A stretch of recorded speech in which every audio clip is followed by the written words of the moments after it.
J'ai mangé viande de bœuf, c'est resté dans mes dents. J'arrive vraiment de...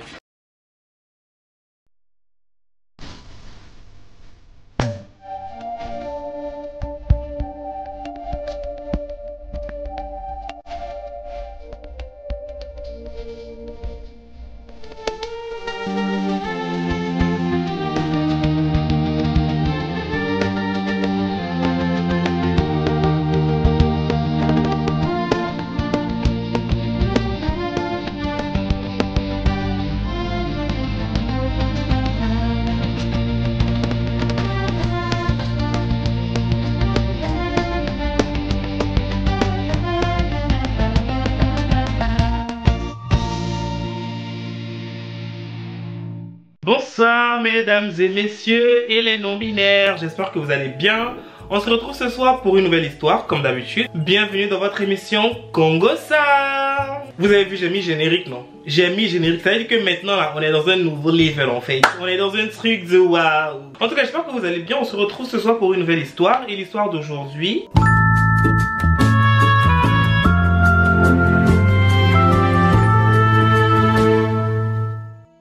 Du coup, ce soir, on se retrouve pour l'histoire de David et Clarisse. David et Clarisse se sont rencontrés il y a quelques années auparavant. Beau petit couple et tout se passait bien. Elle était agent immobilière. Lui, il était entraîneur de basket. En fait, entraîneur de basket, c'était ce qu'il faisait à côté. Mais de base, même, il était un peu dans le bricolage et tout et tout. Il se débrouillait, vous voyez. Il était, je sais pas si on dit main d'œuvre. Je sais pas c'est quoi le nom, mais en tout cas, il touche à tout. Vous voyez, il se débrouillait, elle était agent immobilière. En gros, il avait les diplômes aussi, hein. C'est juste que bah la fille, elle avait fait un peu plus d'études que lui. Du coup, bah elle était un peu plus élevée niveau finance, niveau statut social. Mais bref, ça ce n'est qu'un détail que nous on ne calcule pas, mais que la mère de Clarisse, qui elle a payé des écoles privées pour sa fille, elle a motivé sa fille afin qu'elle soit quelqu'un dans la société et tout, qu'elle soit une fille, tu vois, une fille du 16 et tout et tout. Elle, en fait, ça la dérangeait de voir que bah, Clarisse, elle sortait avec David, en fait. C'est ma belle. Je me suis pas sacrifié toute ma vie pour que toi, c'est ce que tu me ramènes comme mec. Du coup, bah, leur couple va bien. Enfin, à part la mère qui n'aimait pas trop, David, mais leur couple avançait jusqu'au point où ils se sont mariés. Et même au mariage, même la belle-mère, le visage était serré. Elle était assise comme ça, là, le visage même là, elle était. En fait, elle ne pouvait pas dire non. Elle ne peut pas littéralement s'opposer au mariage parce que c'était deux adultes qui font ce qu'ils veulent. Mais mon cher, affaire de David là, ça passait pas en fait. Ça passait pas, elle n'avait pas trop affaire du gars là. Donc bon, elle est au mariage quand même, ils se sont mariés et puis voilà. Et la maison en fait, je pense que c'est Clarisse qui avait payé la maison. Ou bien ils avaient emprunté un prêt, mais enfin elle avait un peu plus financé que David. Et même ça embêtait la mère. En tout cas bref, en résumé, la mère, elle ne l'aimait pas. Elle n'aimait pas David parce que pour elle, c'était un petit crévito de bas étage. Donc mon cher, dans la vie de ma fille, tu n'es pas dedans. Les crévitos ont toujours tort. Dans toutes les situations, les crévitos ont toujours tort. En plus, c'était même pas genre un crévito qui faisait rester, un petit crévito qui se débrouillait pour sortir de son état de crévito. Vous-même, vous connaissez. On peut naître crévito, mais on ne meurt pas crévito. Donc, Clarisse, elle comprenait ça en fait, que son mari, il allait devenir quelqu'un plus tard. Il fallait juste que sa mère, elle comprenne. Donc Clarisse, elle était patiente. La mère, pas du tout. Après leur mariage, ils ont fait leur petite vie de couple et tout. Et enfin, je pense quelques mois ou bien une année ou deux sont passés. Et elle a une promotion à son travail et elle a prévenu David qu'en fait, bah, pour cette cérémonie, elle aimerait bien que David l'accompagne. Sauf qu'en fait, le jour où avait lieu la remise de prix, c'était le même jour que David, il avait, je crois, un entraînement avec ses, je veux pas dire ses élèves. On les appelle comment? Ses joueurs, parce qu'il était entraîneur, mais bon voilà, il avait l'entraînement avec ses joueurs et les horaires ne correspondaient pas trop parce qu'en fait il n'avait pas le temps de rentrer machin. Bref, je vous raconte ça en gros comme ça, mais c'est des petits détails qui sont quand même importants pour la suite. Il n'avait pas trop le temps, du coup il a précisé qu'il peut arriver en retard. Donc ma belle, faudra pas trop, maintenant tu peux aller sans moi. Mais vu que c'est son mari, bah, elle veut qu'il accompagne, c'est qui est totalement normal. Le jour de la remise de prix arrive, David, il est à son entraînement, il fait tout pour arriver à temps. Et Clarisse, elle avait déjà terminé de se préparer et tout. Elle attendait maintenant que David rentre pour pouvoir aller. Et comme il a prévenu, effectivement, il est arrivé en retard. Sauf que quand il arrive à la maison, il voit Clarisse qui est devant la porte, qui est là en mode... Tu es en retard en fait. Tu es en retard. Il y a ma cérémonie tout à l'heure. Toi, tu es en retard. Ce ne sont pas des manières en fait. Alors que bah, il a prévenu en amont que ma chère, aujourd'hui là, je vais arriver en retard parce que voici ce qui s'est passé. Je t'ai donné mon programme, donc je comprends pas pourquoi est-ce que tu es énervé. Donc, petite dispute. Non. Ils sont montés dans la voiture. C'est David qui conduit. On m'appelle, attendez. Ah, on m'appelle. Ça va. Avec toi. Ça va pas. Tu as eu Gémima depuis là? Non. Pourquoi? Tu es où? Direction la soirée. Ils prennent le volant. David en train de parler, en train de s'expliquer avec Clarisse. Elle est en train de crier sur lui. Oui, tu es arrivé en retard. Je ne peux pas mon travail au sérieux. Il y aura mes collègues et tout. Ça fait mauvaise impression. Lui aussi, il rétorque que ma belle, je t'ai prévenu en fait que je serai à mon entraînement. Donc voilà. Petite dispute dans la voiture. Et en fait, c'est de là que on ne sait pas d'où sort une voiture. Voilà maintenant. Accident. Accident sur la route. La voiture est venue cogner du côté passager et en fait Clarisse elle était assise du côté passager, donc la voiture est venue du côté passager, elle a écrasé un peu Clarisse et après s'est renversée. Du coup bah les deux étaient atteints, mais c'est plus Clarisse qui était dans un mauvais état. On arrive à l'hôpital, les deux sont hospitalisés, mais c'est Clarisse qui est dans le mal jusqu'à ce que le docteur vienne annoncer que elle perd l'usage de ses jambes. David lui il a juste des petites lésions et tout, enfin il a rien de grave, c'est plus Clarisse qui est affectée. Quand la mère apprend ça, quand la mère apprend que sa fille a fait accident, en plus elle a fait accident, c'est David qui conduisait la voiture là. Elle a failli se jeter. Elle a failli se jeter que ma fille a fait accident à cause de toi, tu n'es bon à rien, tu n'as pas l'argent, tu n'as pas machin, tu vas en plus tuer ma fille. Bref, elle a commencé à faire tout un scandale dans l'hôpital. Les infirmières étaient en mode ma belle, faut te calmer en fait, tu es dans un hôpital, t'es pas à la maison en fait. Ici, tu es dans un hôpital, donc faut te calmer. Mais le monsieur déjà il a fait un accident, il a ses lésions. Ils étaient en train de se disputer à cause de ta fille. Donc tout ça là s'est mélangé. Donc tout le monde est... C'est Nyagami en fait dans la tête. On ne comprend pas trop. Du coup ma belle, faut te calmer. C'était maintenant un nouveau tournant. C'était maintenant une nouvelle vie qui commençait. Et ils sont rentrés à la maison. Quand ils rentrent à la maison, devinez qui décide de venir s'installer dans la maison conjugale de David et Clarisse? Évidemment, la belle-mère. Pourquoi? Parce qu'elle pense que sa fille n'est plus en sécurité dans sa maison. Les problèmes commencent. Tous les jours, Clarisse est de mauvaise humeur. Tous les jours, Clarisse est déprimée. Tous les jours, Clarisse n'a pas envie de manger, elle n'a pas envie de parler, elle n'a pas envie de prendre ses médicaments. Et tout ça, supporté par sa mère et qui rejette la faute sur David. Ce que je peux comprendre. Ok, je peux comprendre. C'est lui qui conduisait. C'est lui qui a fait que bah vous avez fait un accident. Même si on appelle ça un accident en fait, c'était pas prévu. C'était pas prévu en fait. Un accident. Ça veut dire que ce n'était pas prévu. Si c'était fait sciemment, on n'allait pas appeler ça accident, on allait appeler ça un meurtre prémédité. Donc là on est dans le cadre d'un accident. Donc le beau jeune homme, tu le laisses en fait. C'est un accident, mais ça peut arriver à tout le monde. Donc elle remettait la faute sur David et tout. Bref, et ça mettait une mauvaise ambiance dans la maison. Ce qui fait que David, bah, il avait plus envie de rentrer chez lui. Quand il terminait ses matchs et tout, il voulait pas rentrer à la maison parce qu'à la maison c'était une mauvaise ambiance. Ça le saoulait. Et franchement, je me mets à la place de David. C'est une situation qui est gênante. Ta belle-mère déjà de base, elle ne t'apprécie pas. Si en plus ta femme, elle est de mauvaise humeur et qu'elle mélange encore tout ça sur toi, franchement, c'est une mauvaise ambiance dans la maison, ce que je comprends totalement. À l'hôpital, ils avaient prescrit à Clarisse de faire une rééducation pour apprendre à marcher. Et en fait, on lui avait pris quelqu'un qui devait venir à la maison pour l'aider. Ils avaient pris une fille et quand elle est arrivée à la maison, franchement, vu l'état dans lequel elle était, parce qu'elle ne pouvait plus travailler, ça faisait qu'elle était déprimée et tout. Franchement, la solution de rééducation n'a pas été très évidente pour elle parce que, enfin, la meuf elle était en dépression quoi, elle voulait rien faire de sa vie. Du coup, bah, c'était pas très facile de sympathiser avec la fille qui devait l'aider pour sa rééducation. Mais bon, de fil en aiguille, elles ont discuté. La fille aussi elle est habituée à ça parce que c'est pas sa première cliente.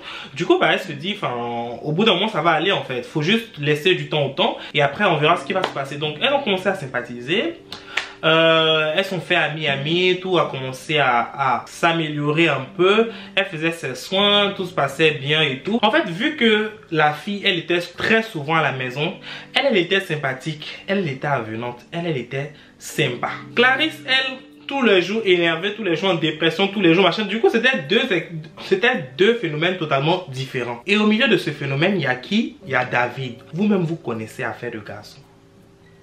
Vous-même, vous connaissez affaire de garçon. Faut même pas le tenter un peu. Il ne faut même pas le tenter un peu. Dès qu'il y a trop, il met. David a commencé à se rapprocher un peu de la femme qui prenait soin de sa femme à lui. David a commencé à se rapprocher d'elle. C'est qu'on est dans la maison là. Hein.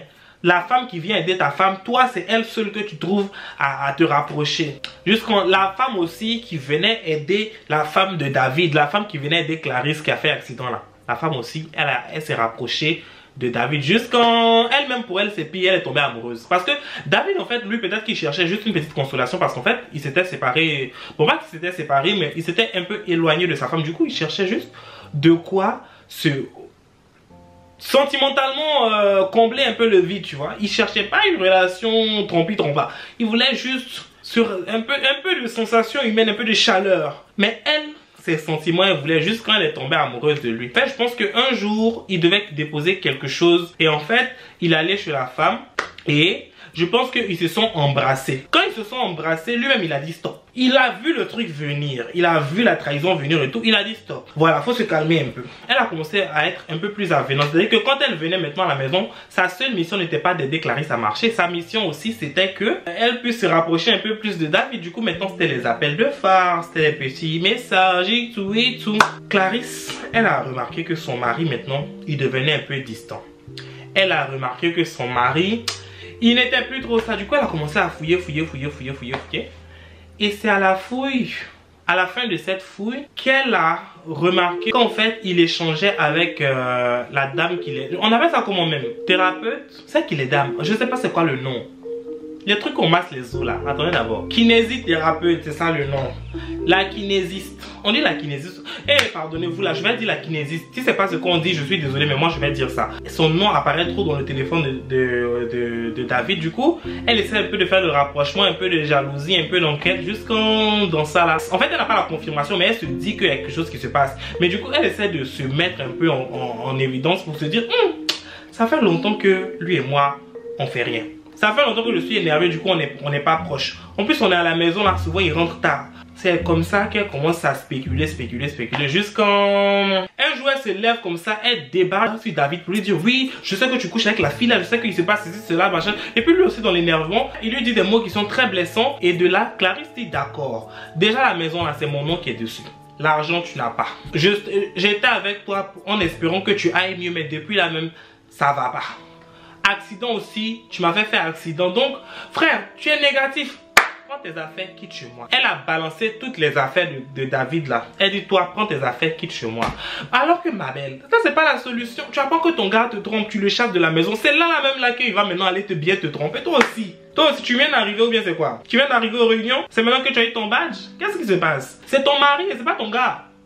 C'est ton mari, c'est pas ton gars, c'est pas pareil. Si c'est ton gars là, tu peux te débarrasser, mais ton mari, c'est pas pareil. Tromperie de mari et puis tromperie de gars, c'est pas la même chose. Quand elle expliquait ça à sa mère même là, c'est ce qu'elle attendait depuis. C'est ce qu'elle attendait depuis. Elle dit, ma fille, moi, mais je t'ai prévenu. Ça là même, je voulais que tu quittes dans ça il y a longtemps. Donc Dieu merci, c'est fini. David, il a dit d'accord.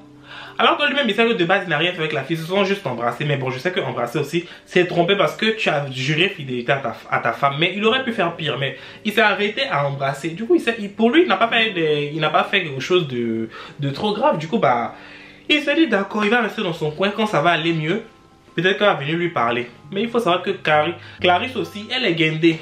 C'est quelqu'un, son ego est beaucoup. Sa mère aussi qui vient appuyer que oui, je savais, je t'ai dit, lui là, il est pas bon, machin, tout. Elle a commencé à diaboliser le gars. Elle s'est rendue compte que sa mère était un peu trop dans le soutien. C'est vrai que tu peux soutenir ta fille, mais elle s'est rendue compte que sa mère était un peu trop, voilà, sa mère était un peu trop dedans. Du coup, elle a commencé à poser des questions à sa mère pour faire des recherches pour savoir que c'est vrai que je me soutiens, mais ton soutien là, c'est quel soutien ça? Tu as un gros soutien comme ça que tu viens m'apporter, maman. Donc au bout d'un moment, moi j'aimerais bien savoir en fait. Donc quand elle pose des questions, elle fait ses petites enquêtes et elle se rend compte que en fait, si David s'est rapproché de la fille, c'est parce que la thérapeute, la kinésithérapeute en fait, la mère, elle a donné des échos pour que elle puisse aller draguer David. C'est-à-dire quoi? Je reformule. La mère en fait, elle a aidé la kinésithérapeute à ce qu'elle puisse draguer David pour l'éloigner de sa fille. Est-ce que vous voyez la sorcellerie de la dame là? C'est-à-dire que elle est tellement méchante, elle voulait tellement briser ce couple que la kinésithérapeute, l'étranger qui est venu dans la maison là, elle a tout planifié pour que la dame là pense que le couple à la maison, ça ne va pas. Genre, c'est la fille là qui est bien pour David. Donc, c'est une planification de la madre. C'est une planification de la madre. Du coup, elle allait ranger toutes les affaires de sa mère. Elle a dit, bon maman, tu dégages. Oui, oui, tu t'en vas, tu t'en vas. Non, t'inquiète. Merci du soutien. Hein. Merci du soutien. Si c'est soutenir là, tu sais soutenir. Toi-même, tu as une soutenance en soutien. Mais, maman, s'il te plaît, faut partir. Parce que ce que tu as fait là, je m'en suis rendu compte. Donc, je pense que toi et moi, ça va pas matcher. Et puis, même, Clarisse, elle aime chasser les gens de la maison. Hé, tu as chassé David, tu chasses encore ta mère. On peut chasser les gens comme ça. Quand tu es propriétaire, c'est bien, vous là. Quand tu es propriétaire, c'est bien. Tu chasses tout le monde. Donc, c'est comme ça qu'elle a chassé sa mère aussi. Heureusement pour Clarisse que David, malgré son état de petit crevito un peu, voilà, il est resté fidèle. En fait, même, il aurait pu faire pire que embrasser la fille là. Mais il a su se gérer. Parce que je pense que quand il a embrassé la fille, c'était juste un moment de faiblesse. Parce que ça faisait longtemps qu'il ne s'était pas rassasié. En fait, on est des êtres humains, on est des animaux. Souvent, on a faim. Souvent, on a faim. Donc, il faut bien nous nourrir. Donc, il avait faim. Donc, c'est pour ça qu'il a un peu cédé. Sinon, de base, même là, il pouvait manger plus. Ça là, c'était un petit bisou là, c'est quoi? Bisou, c'est quoi? Bisou, c'est quoi? C'est l'apéritif, le petit truc avant de faire le plat de résistance. Du coup, il aurait pu passer au plat de résistance, mais il s'est calmé quand même. Donc, chance pour Clarisse. David a su se canaliser. Il n'est pas allé loin. Sinon, ça là, imaginez, il allait faire couple avec la thérapeute là. Ah, ça allait te laisser. Bref, ils ont discuté. Il a dit, ouais, je te pardonne, mais il y a beaucoup de choses qu'il faudra que tu changes. J'aime pas comment tu t'énerves sur moi. Tu sais que j'ai des diplômes, c'est juste que je ne trouve pas de travail, je ne trouve pas de truc et tout pour être à un statut plus élevé. Donc, arrête de me faire culpabiliser en fait. En gros, il lui a dit les termes. Il lui a montré par A plus B que ma chérie, tu n'es pas plus intelligente que moi. Nous deux là, si on est là, c'est à cause de la vie. Les histoires de belle-mère et belle-famille là, franchement... C'est un truc, en vrai, j'ai pas vraiment d'avis dessus. J'ai pas d'avis positif dessus parce que pour moi, la relation entre deux personnes ne concerne que deux personnes. Ça ne concerne ni les amis, ni la famille. Certes, la belle-mère peut conseiller, elle peut donner son avis et tout, mais à la fin de la journée, at the end of the day, la décision ne revient que aux personnes qui sont dans la relation. En tout cas, c'était la story de ce soir. J'espère qu'elle vous a plu. On se retrouve demain pour une autre story. Je vous souhaite une bonne soirée. On se retrouve demain. Je vous fais plein de bisous et portez-vous bien.